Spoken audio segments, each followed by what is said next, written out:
அண்ணி அண்ணி சொல்லு சாரு. இந்தாங்க நீ கறி குழம்பாக்குனேன். கறி குழம்பா? எல்லாம் ஆட்டுக்கறி போல சூப்பரா இருக்கு. சரிங்க நீ சாப்பிட்டு போங்க. அண்ணனுக்கும் கொடுத்துருங்க. போய் ஃபங்க்ஷன் கிளம்புறேன், சாப்பிட்டு போறேன். சரி பாய்.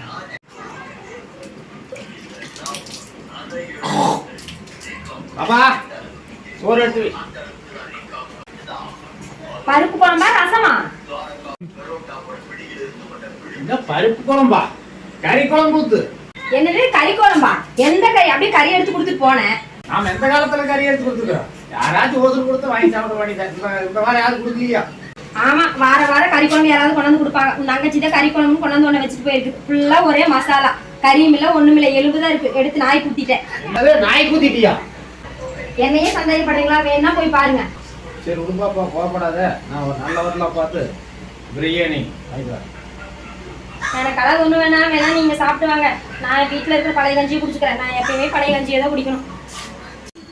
சரி, நாமளாவது ஒரு ஹோட்டலுக்கு ஒரு நல்ல ஹோட்டலாக பார்த்து வாங்கிட்டு வரேன். ஐயோ காசு வேறு வாங்காம வந்துட்டுமே.